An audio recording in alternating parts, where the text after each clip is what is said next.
Link up complete. Upload successful. Initiating Commander's Log broadcast.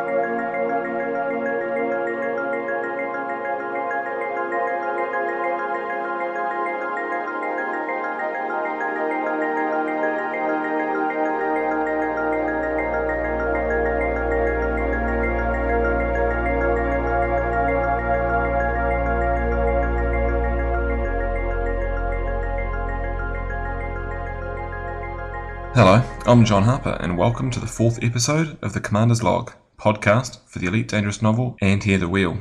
Today, I'm on my way to Diso. I overheard a couple of pilots back in Xeons say that the sunrise over Diso from orbit was a sight to behold, so I'm making my way there now. On the way, I want to talk about my progress with the novel and how consuming it has been. I then want to touch on my plan going forward.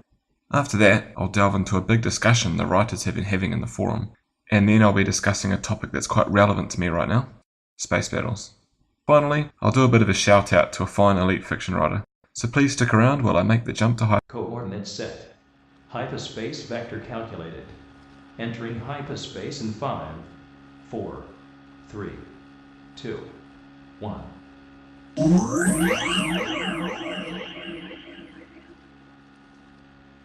As of tonight, I've written a tad under 103,000 words.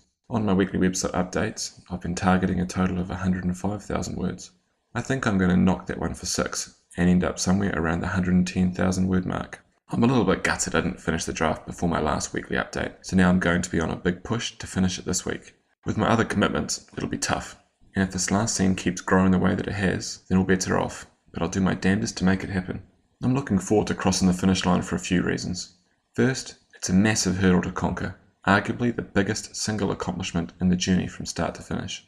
With that under my belt, I'll be in a good place mentally to nail the story and make it the best Elite Dangerous novel you'll ever read. The second reason is fatigue.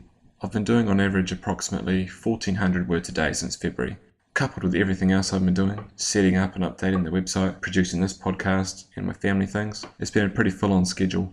Quite frankly, I need a break. As I mentioned on my latest update, I have completed a plan of what I need to do and when. This outlines my full edit process and when I'll be looking to my alpha and beta readers. It also doesn't start until May, so the sooner I finish the draft, the sooner I get a break. My daily goals for the rest of the year are a bit more relaxed.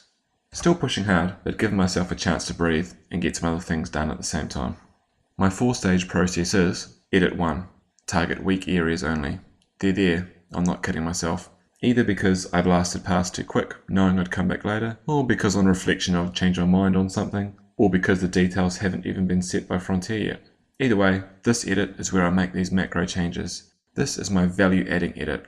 Once this is done, I'll be sending the story out to my alpha readers. Receiving critiques is an art in itself, and I'll work through the constructive criticism, decide what I should take on board, and then use it in the next stage.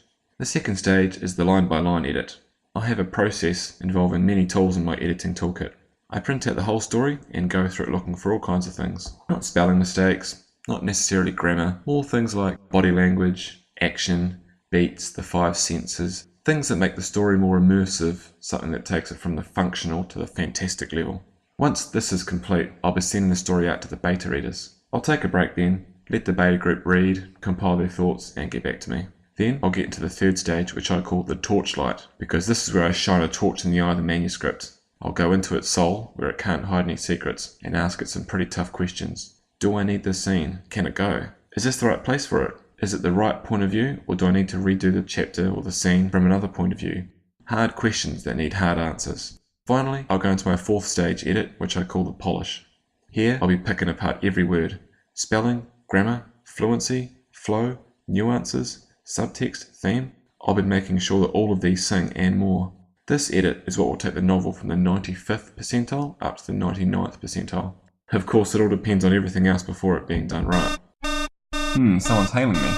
Oh, that's just one of those damn holographic billboards. Hang on. If you're stopping off at Diso station, why not check out the New York Trade Center? We are your one-stop auction shop for antiquities known across the galaxy for our thugger artifact auctions. Want to buy? Want to sell? Make it New Age. Oh, got rid of that one. Where was I? In the Writers Forum, we've been talking about hyperspace and how that's changed in the game As most of you will know, in Elite, you had hyperspace. There was an undetermined time that took. In Frontier and First Encounters, that took longer, days for small craft, possibly up to a week for the big ones like the Panther Clippers. In Elite Dangerous, of course, we're going to be instantaneous or mere seconds to get from point A to point B. And this has raised a bit of a concern with the writers who naturally want to have true fiction as far as science fiction can be true. There's been concerns raised about what problems will occur because of instantaneous travel. If suddenly the whole galaxy is opened up and you can travel just like that, then it's going to change everything about society. But that's a knee-jerk reaction, I believe, to what's actually happening. If you think it out, plan out an actual trip. You have filling up the ship with fuel, loading the cargo, talking to your dock hands, talking to your crew, getting permission to leave. There might be other things happening at the same time, so you're told to wait. You go through the airlocks, you get out into space, you select your coordinates, hyperdrive computer does what it has to do, and then starts the countdown. You charge your capacitors, however long that takes. You make your jump, and that's a few seconds. Then you end up in a dark system. You have to repeat the process again, pick new coordinates, charge up your hyperdrive, make your jump. That could be 2 or 3 jumps before you get to your final destination. Then you have to pick your coordinates in system. You might start on the outside of the system, near Pluto for example, and you're trying to get to Earth. Or there's a bit of distance to travel there. In the game there's going to be an in-system jump mechanism to keep the game fast, but whether this is going to be actual reality for the game or not is undecided. Like, will AI be able to use it or just the players of the game?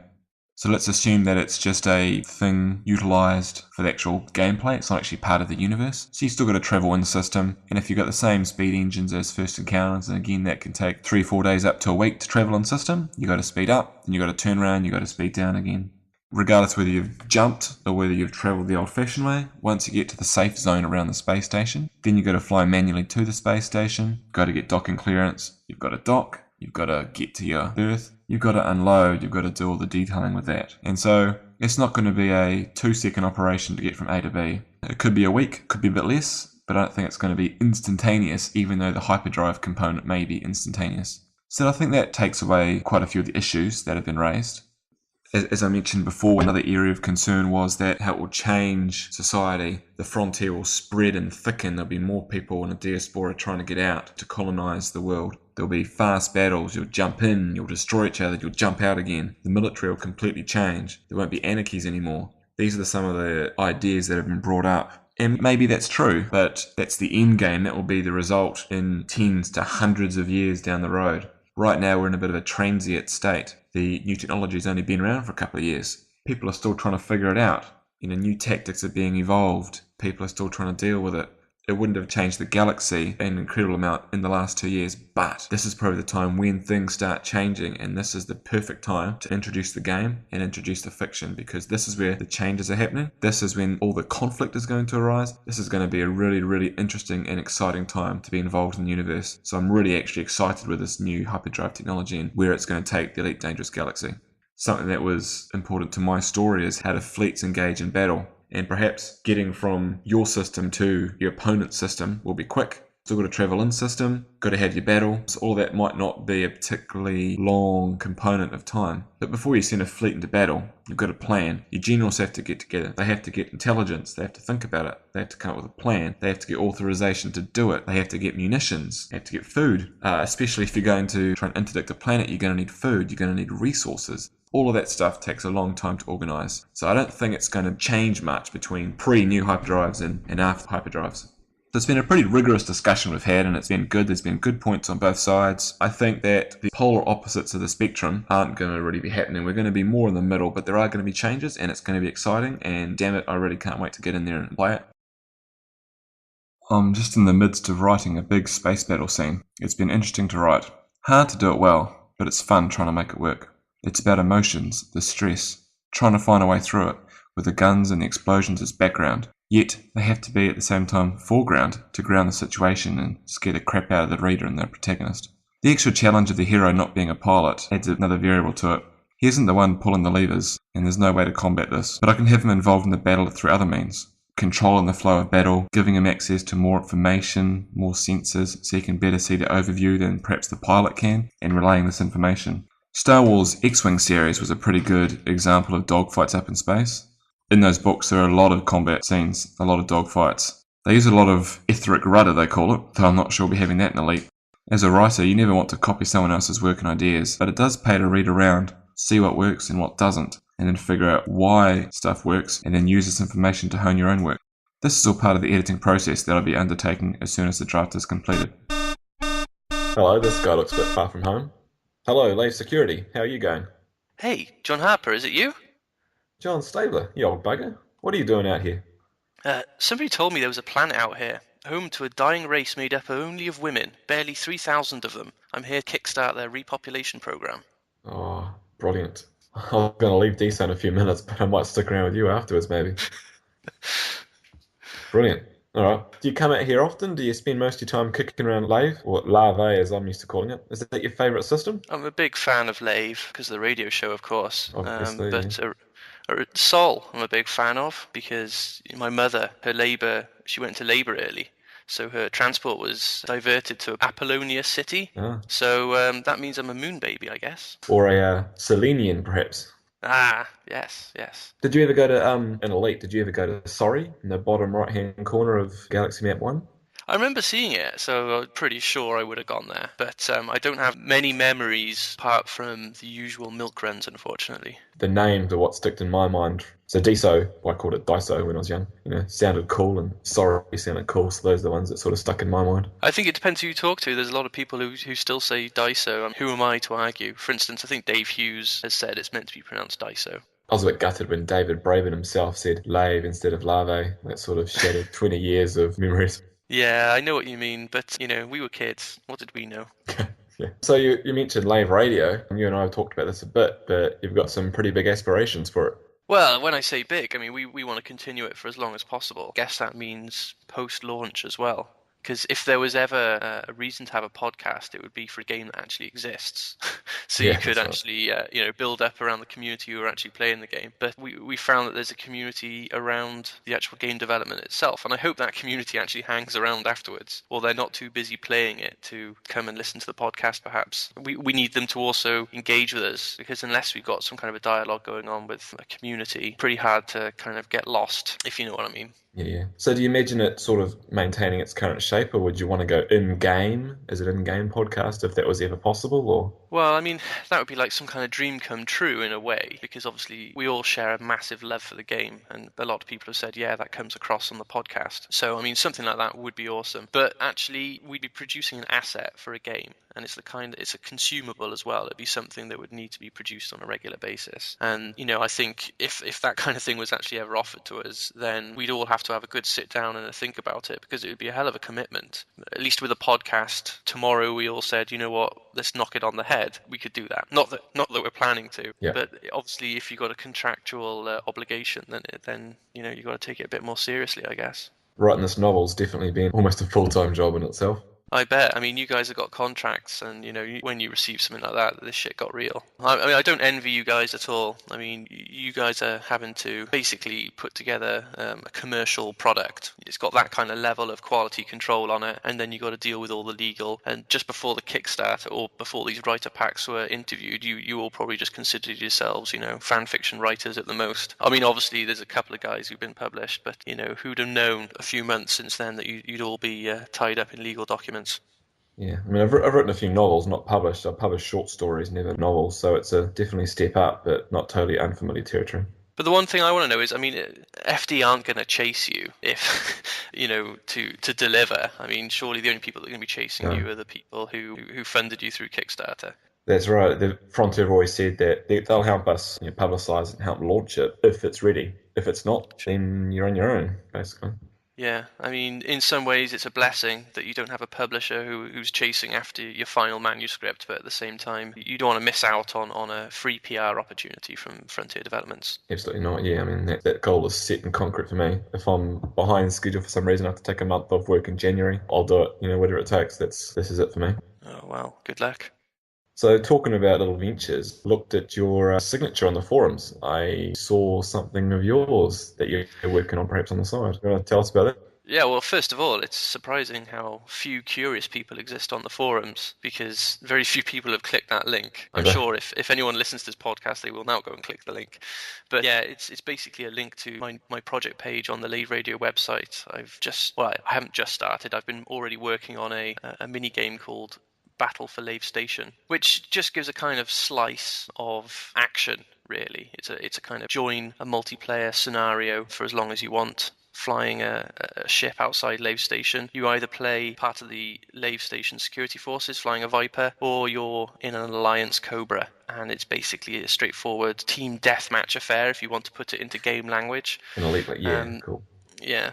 But it's a lot more exciting to think of it in terms of a small insight into the events surrounding the Labour Revolution, which Alan Stroud is writing about. About to ask, so it's sort of tying in with Alan Stroud's project. The thing is, it can't really add too much background, and I can't even say it's canon, because obviously it's a game, it has multiple outcomes, whereas obviously with Labour Revolution there is one outcome, and that is going to be part of the Elite universe. So technically the game has to be considered fan fiction, but it is tied in a way to some of the events that will happen in Alan's novel. He's just feeding me the stuff that I can put into the game, and I think that's great, because obviously it helps him promote his book, and at the same time it gives me a bit of narrative for the game.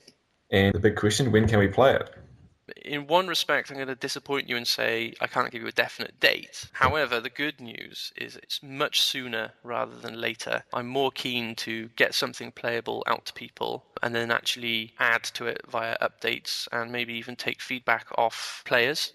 I've just today announced that the alpha will be starting shortly, so I'm actually taking people's information. If they go to the page, there's an email address, they can send their details through, and I'll put them down for the alpha, which should be happening, and I'll say it now, within the next 2 weeks. Great. I guess you've got a whole community of people here. I'm sure they'll be willing to help as well if there's upgrades or whatever you need doing. It's amazing how much talent and drive there is in that community, isn't there? Yeah, sure. The first thing I may be looking for is some people to maybe help out with some of the graphics to make it look a bit nicer. It's not my strong suit. I'm more of a coder. And once we've got a proper production stage, I'll probably end up open sourcing it anyway so that people can dabble as they see fit. Great. Okay, this is a completely off-topic question now, but one I seem to ask everyone. Elite or Frontier? Frontier. Good on you. Good man. I was quite surprised how many people are played the original Elite and that was their main game. Yeah. Especially that would, I'm going to make Alan Stroud seem really old now, but and Drew as well, I guess. But that they're still interested in playing games even at their age. I said it. I can't take it back now. Yeah. I'll say no more. That's cool. But yeah, it is. I found it quite interesting. I don't know what the split is between all the people involved in the Kickstarter. How many are Elite? How many are Frontier? Sort of is their preference, but it does seem to be slanted towards the Elite end of the spectrum. People played Elite as kids. They went away, had their lives, have come back, and sort of wanted to join in the fun again. And they sort of skipped that Frontier First Encounters sort of area. Well, for me, it sort of hit at just the right age, young teen, full of girls and the cars and the alcohol and everything. It was the right time for me to play that game.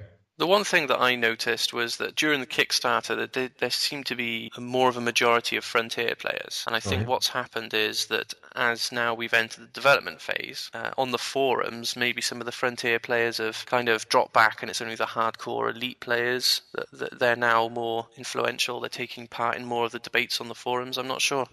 There's quite a few people that I remember from the Kickstarter that I haven't seen on the forums since. And there was 20,000 odd people that supported it, and I'm sure there's not that many on the forums. Yeah, the forums it's kind of interesting. There seems to be a very small hardcore number of people that are on there all the time. I think the bulk of people, are only in there, during the leisure time on the weekends and things like that. Throughout the week, you're probably going to see a lot of the same profiles popping up on the threads. There's a bit of a conversation on the Lave Radio. I think it's gone off topic there a little bit. You guys are talking about, what is it, cockpits and mini games inside the game and so forth. It probably deserves its own thread. Yeah, it's kind of been interesting that I think this is the first time we've done an episode where people have been almost violently disagreeing with what was said on the podcast. I think half of it is that we didn't mean to come across as saying it as bad as people think, but it's nice having people's different opinions, and as with all internet forums, it can get a bit heated, but that just goes to show people's passion for the game, I guess. That's right. And obviously listen to the radio podcast and enjoying it and caring what you guys say and as well. Yeah, sure. I mean, a lot of the stuff we do is still speculative at this early stage. Obviously, we've got some DDF stuff to go on, but that's not that concrete. In fact, if you listen to this last podcast, there was one DDF discussion that we decided not to cover, simply because once it got onto the forums, there was so much of a ruckus that we didn't think that anyone was going to actually agree to anything too, solid from the original proposal. So we just decided we'll put that off until something better comes out. And the speculation on the podcast is probably just as rife as it is on the forums, I guess. So, John Stabler, Lave Radio extraordinaire. We all know quite a bit about you now, but is there anything you'd like to tell us about John Stabler, swashbuckling buccaneer of the Spacelands? You were born on the moon, you said. Where'd you grow up? What got you from Seoul to Lave? Well, growing up, I was basically just kept between the stars with my parents. They were always in search of strange and undiscovered space phenomena. They were big scientists, and that kind of curiosity still lives on through me today. But I just found myself in Lave because it's the birthplace of so much of goings on in the universe. Obviously, in the Galcop days, the pilot academy was at Lave. It was a pretty important place. Obviously, the Federation and the Empire are going to have their own pilot academies. I'd wonder in the year 3300 whether the Lave pilot academy would still be a place of prestige. To graduate from Lave would be a point of difference among pilots. Yeah, I mean, maybe Lave could be like the Ivy League of pilot training. That would be pretty cool. I would love to see that actually implemented. Maybe that could even be part of the game within itself. If you want to go and earn a certain rank or something like that with the military, you need to go and perform some missions. And depending on where you collect your missions from and the level of difficulty, they could say, I graduated from Lave Academy or something like that. That'd be cool. That Viper, I hope that's not your normal ship. No offense, but it looks a little... Yeah, sure. Sorry about that. This is this is just temporary while my Imperial trade has been getting repaired. That's right then. So you're not going to show it to those 3,000 women in Diso? Well, to be honest, I mean, they sound pretty desperate, so it doesn't matter what you land in. I think they're going to be just glad for the help. You go in there with that much confidence, you'll be fine, I'm sure. It's not the size of your ship that matters. I know. It's how you use it that counts. All right then. Well, my driver's flashing empty here, and I didn't bother to fill up at the station to refuel, so I guess I'd better turn around and head back before I end up being adrift. No worries, mate. Well, if I can't get the job finished, I'll send you a message, and maybe you can come back and finish the job off for me. Absolutely, mate. No drama. Good to chat, John. Maybe I'll catch up with you again, either on this planet or maybe back at Lave Radio. Great stuff. Thanks a lot, John. Cheers, John. Thanks. Bye. Okay, well, I'd better head off now, get some gas. Don't want to be adrift in the Diso system. Who knows who will find me. Thanks for listening, and I really appreciate it. If you can, please drop a review or a comment on iTunes or at the forums. Really love to hear what you have to say. Thanks for listening, and here's some more Stelladrome to hear us out.